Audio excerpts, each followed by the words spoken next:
이새의 아들 다윗이 온 이스라엘의 왕이 되어 이스라엘을 다스린 기간은 40년이라. 헤브론에서 7년간 다스렸고 예루살렘에서 33년을 다스렸더라. 그가 나이 많아 늙도록 부하고 존귀를 누리다가 죽음에 그의 아들 솔로몬이 대신하여 왕이 되니라. 아멘. 다윗이라고 하는 분의 오늘은 에필로그, 다른 말로 말하면 그의 이렇게 모든 책을 쓰고 나면 마지막에 이렇게 남는 것들을 좀 이렇게 마무리해서 쓰는 것처럼 그의 인생에 대한 것을 평가하는 그런 내용이에요. 근데 그 내용을 오늘 우리가 이렇게 살펴보면 이렇게 돼 있어요. 여러분 같이 한번 읽어보셔도 좋은데요. 26절서부터 한번 28절까지 같이 한번 읽어보실까요? 26, 27, 28이에요. 시작. 이새의 아들 다윗이 온 이스라엘의 왕이 되어 이스라엘을 다스린 기간은 40년이라. 헤브론에서 7년간 다스렸고 예루살렘에서 33년을 다스렸더라. 그가 나이 많아 늙도록 부하고 존귀를 누리다가 죽음에 그의 아들 솔로몬이 대신하여 왕이 되니라. 아멘. 그러니까 다윗이 가고 난 그 이후라고 하는 제목이지만 다윗에 대한 에필로그라고 생각할 수 있어요. 그 인생을 세 단계로 이렇게 잘라볼 수가 있겠는데요. 다윗의 전반부는 어린 시절부터 시작해서 그리고 왕이 되기까지의 과정이에요. 그리고 중반부는 왕이 돼서 이제 늙도록 왕으로서 부귀영화를 누리던 시기. 그러니까 후반부는 그가 세상을 떠난 이후에 그의 아들 솔로몬이 그 뒤를 이어가는 시기. 이렇게 다윗에 대한 인생을 보면 그렇게 셋으로 좀 나눠볼 수 있어요. 또 다른 분은 다른 이렇게 생각으로 나눌 수 있겠지만 오늘 성경을 보니까 그렇게 다윗에 대해서 나눠놨어요. 그래서 여기 보니까 이새의 아들 다윗이 온 이스라엘의 왕이 되어서 이스라엘을 다스린 기간은 40년이라. 그리고 헤브론에서 7년간 다스렸고 예루살렘에서 33년을 다스렸더라. 그러니까 여기까지 그 인도하신 하나님의 은혜에 대한 감사가 쭉 담겨져 있어요. 목동의 자리에서 집안에 보잘것없는 집안의 막내둥이로 있다가 한 나라의 왕이 됐다는 것, 그 기간 동안에 얼마나 많은 부침이 있었겠어요. 그것을 하나님이 인도하신 은혜가 있었던 거지요. 근데 왕이 돼서도 그냥 순탄하지는 않았어요. 아들이 반란을 일으키고 또 그 죄를 져서 그 집안에 칼이 떠나지 않고 많은 어려움들이 있었거든요. 그럼에도 불구하고 성경의 28절에 보니까 그가 나이 많아 늙도록 부하고 존귀를 누리다가 죽음에, 그러니까 그때까지 하나님이 지켜주셨어요. 그러니까 인도하신 하나님의 은혜에 대한 감사에 대한 말씀이 있냐면 지켜주신 하나님의 은혜에 대한 감사가 있어요. 그리고 마지막에는 거기에 그 아들 솔로몬이 대신하여 왕이 되니라. 이건 다윗의 인생에는 생각할 수도 없는, 도리어 죄를 져서 죄 씨앗으로 출생한 솔로몬이 어떻게 왕이 되겠습니까? 저주를 받아도 마땅치 않을 텐데 왕이 됐다는 건 이건 덤으로 얻은 은혜잖아요. 생각하지도 못했던 은혜예요. 그런 은혜에 대한 감사. 그래서 오늘 우리 권사님들이 감사에 대한 찬양을 이렇게 부르셨는데 저하고 미리 이렇게 다 짜고 하는 것처럼 하나님께서 그렇게 역사해 주신 것 같아요. 얼마나 감사한지. 그래서 이 다윗의 인생을 셋으로 나누면 인도하신 하나님의 은혜에 대한 감사, 지켜주신 하나님의 은혜에 대한 감사, 덤으로 주신 하나님의 은혜에 대한 감사, 이렇게 나누어서 생각해 볼 수가 있을 것 같습니다. 사람들은 은혜, 감사 이런 건 잘 잊어버리고요, 서운함, 원통함, 그리고 마음이 속상함 이런 건 오래 가지고 가는 것 같아요. 그래서 사람의 마음속에는 자꾸만 이 속이 아주 그렇게 편치가 않은 거예요. 은혜와 감사가 꽉 차 있으면 행복하다, 기쁘다 이렇게 될 텐데 속이 누가 나를 싫어했다, 누구하고 나하고 갈등이 있었다, 또 어떤 일들이 어려운 일이 있었었다, 이런 것들이 잊혀지지 않으니까 속에서 원통함과 서운함과 또 마음이 아픔과 막 그러니까 쏘가지가 막 뒤집어지는 거죠. 속이 상하는 거예요. 여러분, 속이 상하면 병이 생겨요. 상한 것은 썩는 거잖아요. 속이 상하다는 것은 암병이 생기고 각종 온갖 질병이 다 생기는 것은 속이 상해서 그래요. 속을 감사와 은혜로 채우면 속상한 일들이 다 없어져요. 한번 절달해 보세요. 속상한 것은 내게서 다 떠나갈지어다. 다 떠나보내야 돼. 왜 감사할 일이 그렇게 많은데 속상한 것을 기억합니까?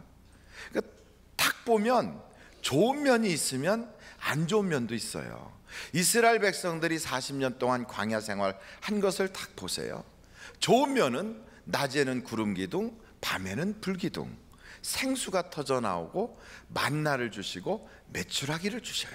얼마나 좋아요. 근데 그걸 보지 않고 황량한 사막에 할 일 없이 왔다 갔다 해가면서, 그리고 정말로 힘들게 먹는 것은 이것저것 골라 먹지도 못하고 맨날 같은 것만 먹고, 그리고 물을 먹는다 해도 어떤 때는 목이 말랐다 겨우 해갈되는 정도로 먹고, 이건 너무 사는 게 아니구나, 이런 생각할 수도 있다고요. 그러니까 좋은 면을 봤으면 하나님의 은혜를 깨달았을 텐데 안 좋은 면을 보면 원망할 수밖에 없어요.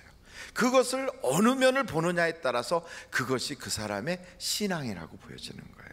그래서 자기에게도 주신 은혜를 감사하고 또 그 하나님이 주신 그 좋은 것들을 내가 막 감사하다 보면 그 은혜가 그 신앙이 좋은 거예요. 근데 자기의 인생에 찾아온 서운한 걸 많이 생각하는 사람은, 그 사람은 신앙이 안 좋은 거예요. 어떻게 여러분, 신앙은 어떠십니까? 좋은 면을 좀 많이 보십니까? 그렇게 좋은 면을 많이 보시려면 똑같은 걸 딱 보더라도 좋게 볼 줄 알아야 돼. 좋게. 이게 우리가 자꾸 습관을 들여야 되거든요. 같은 걸 봐도 좋게 보자. 같은 사람을 봐도 좋은 면을 보자. 같은 사건을 봐도 좋은 것을 바라보자. 이게 우리에게 신앙의 플러스가 되는 거예요. 똑같은 사람을 봐도요, 저 사람 성격이 왜 저래? 이렇게 보는 수도 있지만, 저 사람은 뭐 이런 면이 참 장점이 있네, 좋게 볼 수도 있어요. 어떻게 사람이 단점만 있겠습니까? 장점도 있고 단점도 있고. 이렇게 좀 생각해 볼 때 사람이 괜찮아 보이지만 또 한편으로는 뚱뚱해 보이고, 이런 게 있잖아요. 근데 왜 저렇게 돼지같이 먹고 쪄가지고 저렇게 뚱뚱해 갖고 저러느냐, 이렇게 볼 수도 있는 거지요. 그런데 어떤 면에서 볼 때는 원래 뚱뚱한 사람 치고 성격 나쁜 사람 없어, 이렇게 또 볼 수도 있는 거라고요. 뭐 어느 면이 좋은지 모르지만 하여간 사람을 딱 볼 때요, 좋게 보자 그러면 끝없이 좋아요. 근데 안 좋게 보자 그러면 끝없이 안 좋은 거예요. 그것이 바로 하나님에 대한 것도 똑같아요. 우리가 하나님이 주신 은혜를 지금까지 인도하신 것도 은혜구나, 그리고 지금까지 지켜주신 것도 은혜구나, 그리고 또 나는 상상도 못했고 생각도 못했는데 내게 이렇게 주신 나머지들이 다 이게 덤으로 사는 거니까 이것도 은혜구나, 이거 생각하면요, 은혜에 대한 감사만 하고 살기도 바쁜 거예요. 여러분, 여기까지 인도해 주신 하나님의 은혜에 대해서 잊지 않기를 간절히 바랍니다. 다윗을 보면 다윗이 어떤 노력을 한 것도 아니고 그가 무슨 공로를 세운 것도 아닌데 하나님께서 일방적으로 사무엘 보내가지고 기름을 부어요. 쉽게 말하면 다른 형제들이, 아주 준수한 형제들이 쫙 있어요. 그 중에 그 집의 막내둥이에요. 집안에서도 장자가 있고 집안의 모든 것을, 대소사를 이끌어갈 때도 장자의 권세를 가지고 모든 걸 결정하고 그럴 텐데 그 집의 막내둥이에요. 그런 다윗에게 하나님께서 너를 왕으로 삼을게, 이건 다윗의 공적이 있어서가 아니고요, 다윗이 뭔가 특별해서가 아니에요. 그냥 하나님이 택해 주신 거예요. 이게 우리도 똑같아요. 우리가 무슨 남보다 잘생겼습니까? 우리가 성격이 좋습니까? 우리 혈액형은 특별히 크리스찬 혈액형입니까? 없잖아요. 무슨 여기 예수님 혈액형이 있나요? 그렇지 않잖아요. 그런데 우리를 이방 사람들 중에서 예수 믿는 사람으로 탁 택해 주셔가지고 우리에게 성령의 기름을 부어주셨다는 거예요. 이게 선택받은 은혜잖아요. 그러니까 우리가 세상을 살면서 야, 내가 공로도 없고 아무런 내가 무슨 교회에서나 세상에서나 하나님 앞에 요만큼이라도 내가 하나님 명예를 세울 만한 일을 한 것도 없는데 나를 천국 가게 해주셨다는 거, 하나님의 자녀 삼아 주셨다는 거, 웬 은혜인지 웬 사랑인지 내게 성령을 주셨다는 거, 이거 생각하면 하나님의 그 선택해 주신 인도하신 은혜는 우리가요 뭐 이런 얘기 저런 얘기 할 거 다 없어요. 그냥 무조건 하나님 감사합니다 이렇게 할 수밖에 없어요. 그러니까 다윗은 안 지나서나 감사가 나오는 거예요. 그래서 사정없이 감사했다는 거 아닙니까? 그러니까 우리의 그 생활 속에서도 이 은혜를 깨달을 수 있어야 돼요. 이것을 찾아낼 수 있어야 돼요. 그러니까 여러분, 우리는 선택받은 은혜, 하나님께서 여기까지 크리스찬으로 지켜서 이끌어 주신 은혜가 있다는 걸 잊지 않기를 간절히 바랍니다. 그래서 이 다윗의 인생을 다 보면 아주 막 성령을 그 사무엘을 통하여 부어주시는 것처럼 우리에게도 하나님께서 예수의 이름으로 직접 부어주셨단 말이에요. 그러니까 우리는 우리가 받은 건 하찮게 여기고 다윗이 받은 건 굉장히 여겨요. 이게 사실은 거지근성이에요. 거지근성. 그러니까 내 것은 보잘것없고 내 것은 하찮고 내 것은 별것도 아니고 이렇게 여기는 사람은 사실은요 그 인생의 그 생각이 참 비천해서 그런 거예요. 근데 사실 하나님이 우리를 얼마나 사랑하시는 줄 아십니까? 그래서 하나님이 나를 믿어주시고 하나님이 나를 택해주시고 하나님이 당신의 하나밖에 없는 아들까지 주실 만큼 나를 귀하게 여기셨는데 왜 내가 나를 하찮게 여기냐고요. 그래서 자기가 스스로 자기를 메뚜기같이 여기는 사람은 하나님이 그를 귀하게 쓸 수가 없어요. 그러니까 우리 자신이 우리를 귀하게 여길 수 있어야 돼요. 하나님도 나를 택해 주시는 사람이야. 세상이 나를 몰라줘도 그래, 그렇지만 세상은 나를 잘 몰라서 몰라주지만 하나님은 모든 걸 아시는 분이, 천지를 창조하신 분이 나를 아신다 이거예요. 나를. 그리고 나에게 그분이 성령을 주셨다는 거야. 아들까지 주셨다는 거야. 그리고 천국까지 예비해 놓으셨다는 거야. 그리고 그분이 부끄러워하지 아니하시고 나를 아들이다, 나를 자녀다 이렇게 생각하시고 나를 불러주셨다는 거예요. 그리고 나보고 말씀하시기를 이제는 나를 아버지라고 불러 이렇게 해주셨다는 거예요. 여러분, 이거 얼마나 큰 놀라운 축복입니까? 그런데 이거를 내가 가진 거니까 하찮다 여기면 하나님이 주신 은혜를 어떻게 그렇게 소홀히 여기십니까? 절대로 그렇게 여겨서는 안 되는 거지요. 세상에서 가장 귀한 건 뭐냐? 내 것이 가장 귀한 거예요. 여러분, 아무리 뭐 대궐 같은 집이 있어도 내 것이 아니면 내가 단 하룻밤도 그 집에서 잘 수가 없어요. 아무 소용없는 거예요. 뭐 굉장히 예쁜 뭐 우리나라에서 제일 예쁜 사람이 여자가 누구예요? 우리나라에서 제일 예쁘게 생긴 여자가 누구예요? 뭘 누구를 생각합니까? 자기 아내가 제일 이쁘지. 누군가 김태인가로 뭐 누구예요? 누구긴 자기 아내가 제일 예쁘지. 근데 어찌됐든 세상에서 제일 예쁜 사람이, 그 사람이 내가 데리고 사는 사람이 제일 예쁘다고 생각하는 게 그게 행복한 거지. 다른 사람, TV에 나오는 사람만 이쁘다고 생각하면, 이쁘면 뭐 합니까?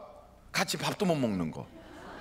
그러니까 여러분, 그 사람하고 같이 있을 수도 없는데 이쁘면 뭐해요? 내게 있어서 최고로 편하고 최고로 좋고 가장 나에게 함께 해줄 수 있는 사람은 내 사람이다, 내 교회다, 내 목사님이고 내 성도님이고 우리 이웃이다. 내 것이 세계 최고다.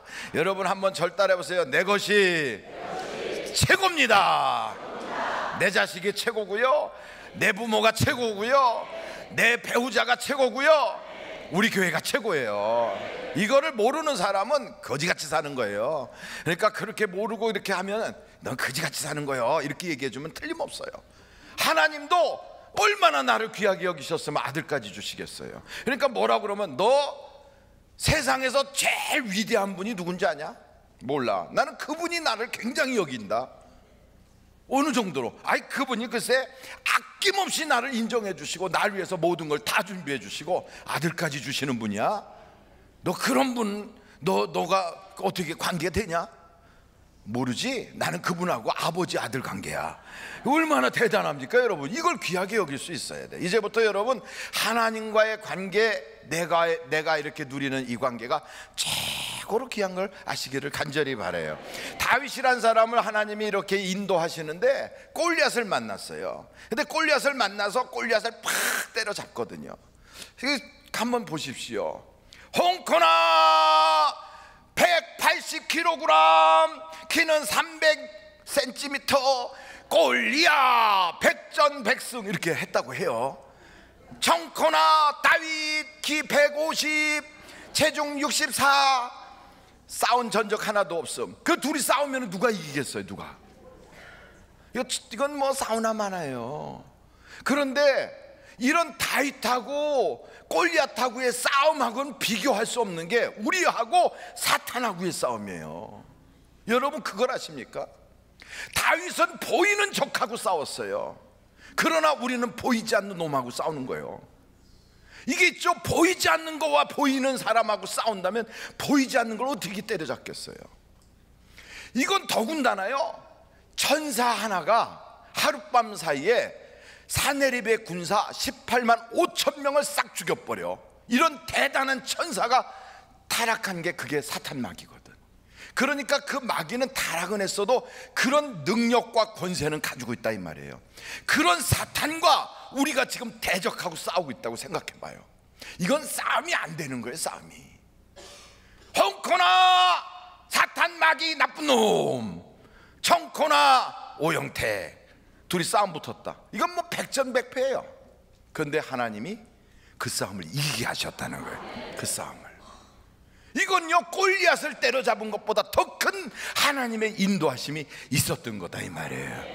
가장 무서운 싸움이 뭐냐면 나를 지옥으로 끌고 가려고 하는 그 마귀를 때려잡고 내가 천국에 속한 하나님에게 속한 사람이 되게 됐다는 거예요. 이보다 더 큰 싸움에 피 흘리기까지 싸우고 치열한 전쟁이 어디 있었겠어요? 내 영혼을 놓고 하는 치열한 싸움에서 마침내 이기게 하셨다는 거. 그러니 여러분, 인도하심의 그 은혜는 우리가 잊을 수가 없는 거예요. 이것을 우리가 하찮게 생각해서 보이지 않는 거니까. 하나님은 보입니까? 그런데 보이지 않는 게 사실은 더 귀하거든요. 모든 것은 보이지 않는 데서 결정이 돼서 보이는 것으로 나타나는 것뿐이에요. 그래서 성경은 우리가 보는 것을 향하여 추구하는 것이라면 우리가 무엇을 이렇게 추구하겠느냐? 보이지 않는 것을 우리는 원하노라 그러잖아요. 마찬가지예요. 보이지 않는 저 천국, 보이지 않는 영생, 보이지 않는 주님, 보이지 않는 우리 하나님을 우리는 사모하며 달려가고 있어요. 그러나 그것이 헛된 것이 아니고 그게 바람잡는 것이 아니라 분명하게 확신하게 믿는 사람에게는 그 증거가 나타나게 되어 있다 이 말이에요. 그러니 다윗이 누렸던 그 인도하심의 은혜와 우리는요, 비교조차 할 수 없을 만큼 우리는 더 좋은 대접을 받고 있다는 거예요. 비근한 예로 우리가 세종대왕보다 지금 더 잘 사는 걸 알고 계십니까?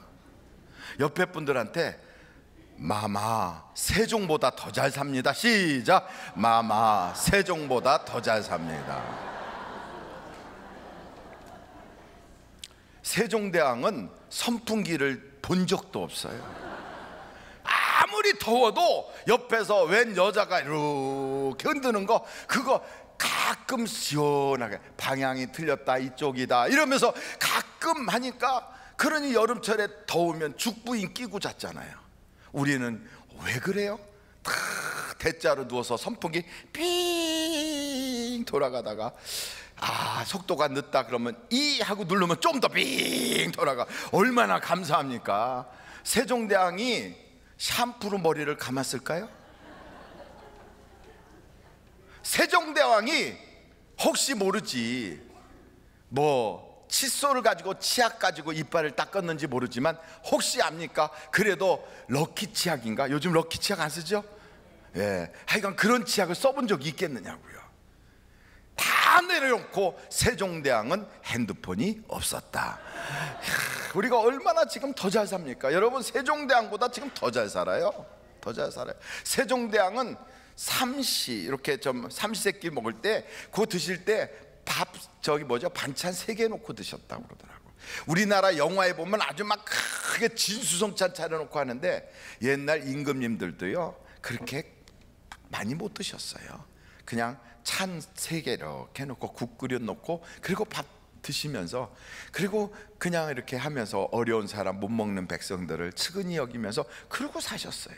그러다가 가끔 벼룩이나 이가 켜가면 득적득적 긁고 그 다음에 머리 이렇게 하고 그러고 사셨다고요. 근데 우리는 지금 얼마나 좋아. 사우나 가서 이렇게 탁 해서 하야야야 이렇게 세상에 이렇게 좋은 데서 여러분 사시면서 임금보다 더 잘 사시면서 가끔씩 바나나도 드시고 귤도 드시면서 뭐가 그렇게 불만이 있어요?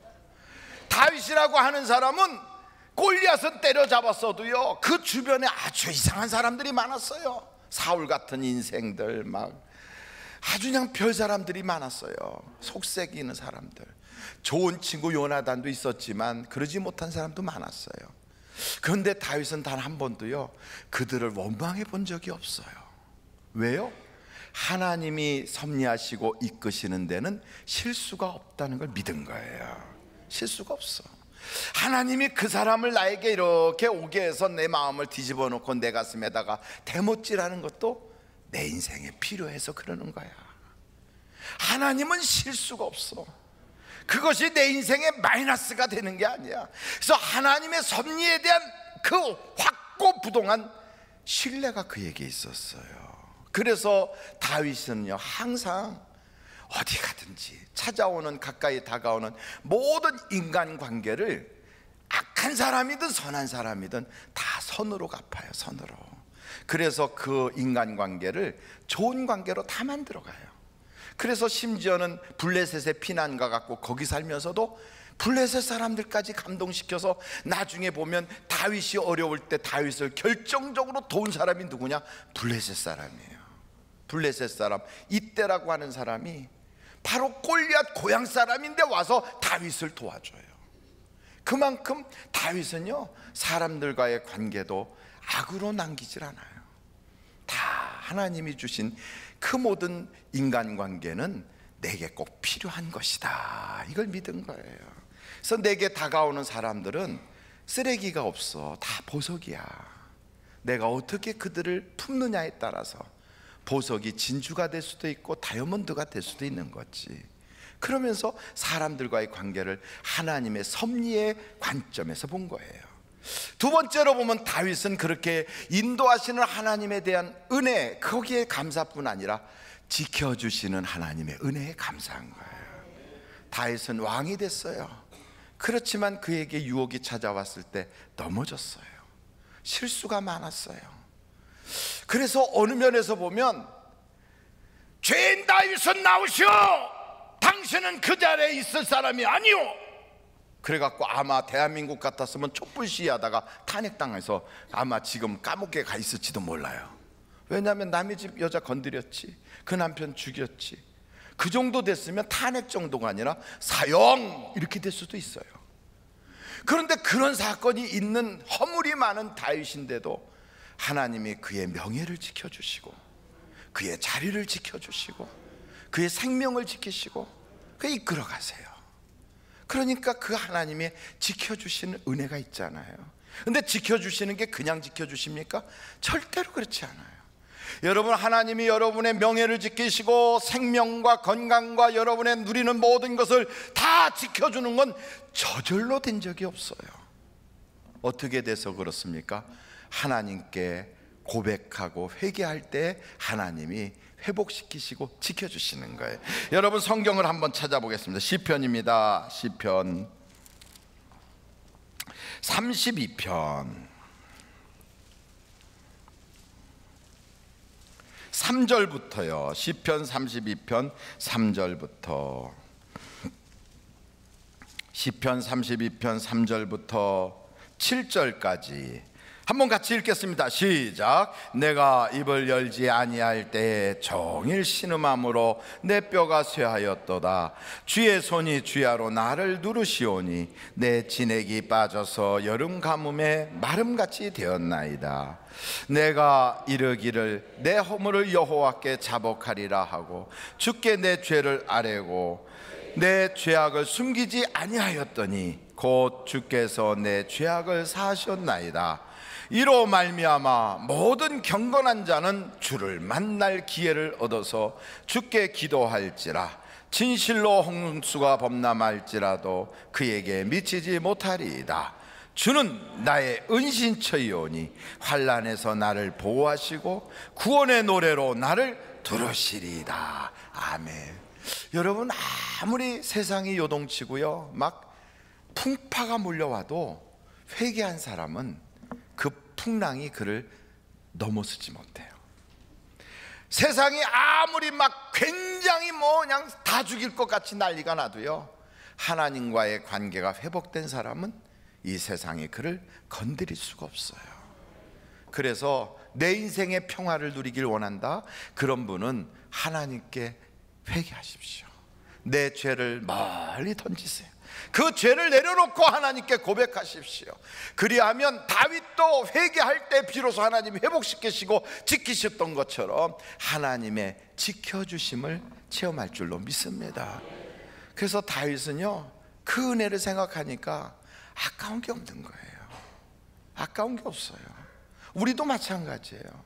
사실 알고 보면 우리 다 죄인이거든요.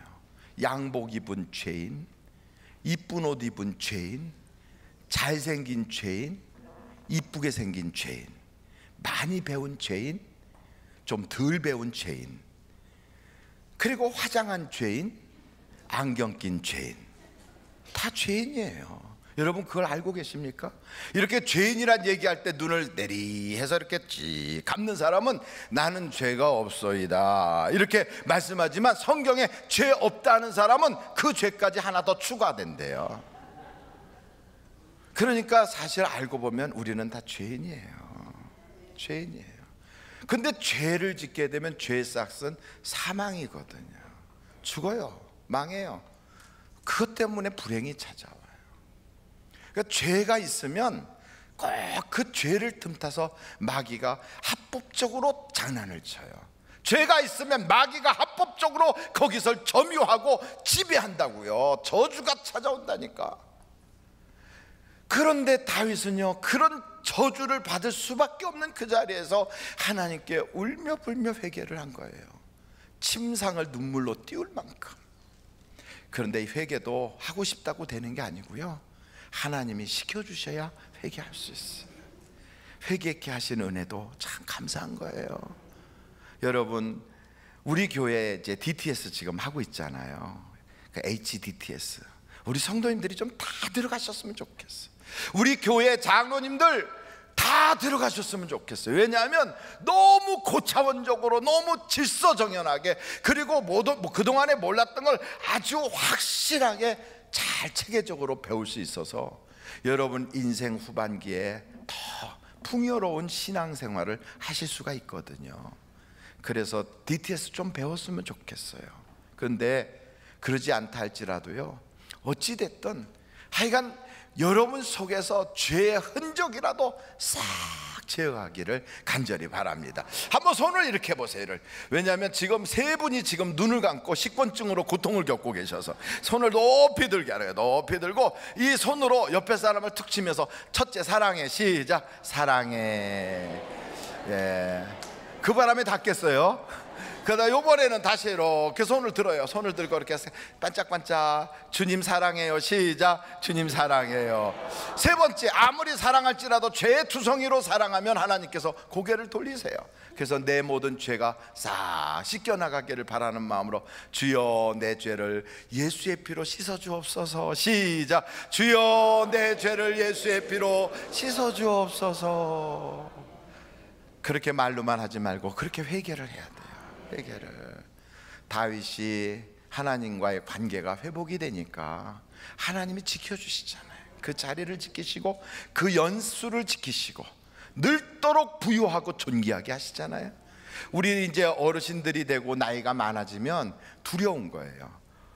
앞으로 얼마를 살지 몰라. 요즘은 100살까지 산다는데 가지고 있는 돈은 요만큼인데 은행에 넣어놔도 이자도 붙지도 않아.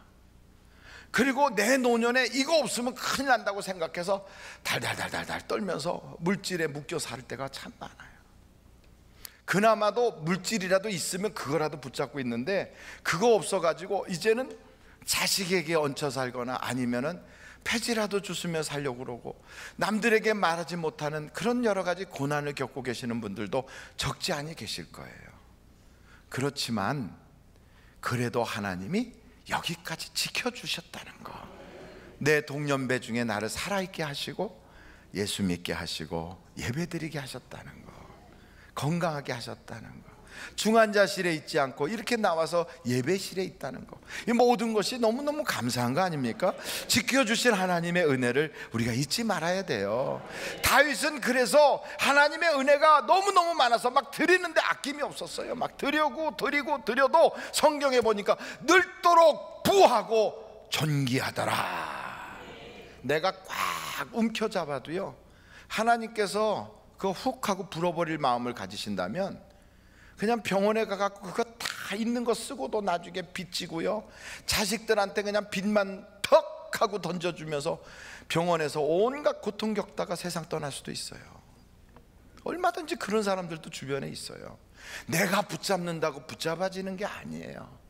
하나님이 나로 하여금 전할 것을 잊게 하시고 남길 것을 잊게 하시고 후손들에게 이렇게 줄 수 있는 그런 여유 있도록 만들어 주셔야 되는 거예요. 하나님의 마음을 움직여야 그 역사가 있는 걸 믿으시기 바랍니다. 그래서 여러분, 물질에 묶여 살지 말고 하나님의 은혜에 묶여 사세요. 한번 절따라해서 하나님의 은혜에 묶여 살자. 마지막으로 다윗의 인생의 세 번째는 덤으로 주신 은혜에 대한 감사예요. 솔로몬은 생각지도 못했던 자식이에요. 이 솔로몬은 바세바를 통하여 태어난 아이예요. 그리고 이 솔로몬이라고 하는 사람은 자기가 이룬 것이 하나도 없어. 이 모든 게 다 아버지가 다 하시고 자기는 그냥 얻어 가졌어요. 그냥 받은 것 뿐이에요. 더더군다나 이 솔로몬은 가만히 생각해 보면 그 많은 다윗의 아들들 중에 가장 문제 많은 여자의 자식이에요. 그러니까 죄 가운데 태어난 자식이란 말이에요. 그러니 그런 자리에 앉을 수도 없어. 자격도 안 되고, 그리고 그 공로도 없고, 도리어 돌맞아 죽어도 현찮은 그런 죄인 중에 괴수와 같은데, 그런 사람이 왕이 됐어요. 그런 사람이 하나님의 성전을 짓게 됐어요. 그런 사람이 지혜를 거저받았어요. 이게 다 덤으로 받은 거 아닙니까? 어찌 우리가 생각해 보면 우리의 인생 사실요, 내가 노력한 것보다 더 많은 걸 지금 누리고 있어요. 내가 내 생명을 위해서 노력한 것보다 지금 더 많은 생명을 누리고 있어요. 내가 하는 모든 것들 중에서 하나님의 은혜가 아닌 것은 아무것도 없어요. 그래서 덤으로 사는 인생이에요. 덤으로. 이걸 안다면 솔로몬이 자기의 인생 후반기에 그렇게 흥청흥청할 수가 없는 거라. 자기의 인생 후반기에 그렇게 하나님께서 그에게 알게 하시고 경고하시고 깨닫게 하셨는데도 그 말씀을 길을 막고 자기 잘못된 길을 걸어갈 수가 없는 거예요. 왜 그리 됐을까요? 덤으로 주신 은혜에 대한 감사를 잃어버려서 그래요. 옆에 분한테 지금은 우리가 다 덤으로 사는 겁니다. 시작. 지금은 우리가 다 덤으로 사는 겁니다. 제가 한갑을 지내고 보니까, 한갑이 넘어가고 보니까, 여러분, 옛날에는 한갑까지만 살아도 대단히 산다고 그랬나 봐요. 그러니까 한갑이라고 하는 것을 만들었겠죠. 그래서 제가 보니까 옛날, 그렇구나, 옛날 임금님들보다 내가 더 오래 살았구나. 더 오래 살았어요. 그러니까 지금 남은 인생은 덤으로 사는 거예요. 덤으로. 아이고, 예수님보다도 더 오래 살고 있어. 지금 덤으로 사는 거예요. 아니, 가만히 생각해 보니까 침례 요한보다 더 오래 살고 있어. 덤으로 사는 인생이에요. 공로도 없는 주제에 자리만 차지하고 앉아서, 이게 은혜인데 거저 주신 은혜를 망각하고 있으면 그건 죄거든요. 죄.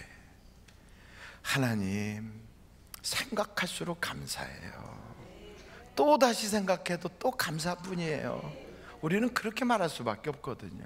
어떻게 죄의 길을 걸어갑니까?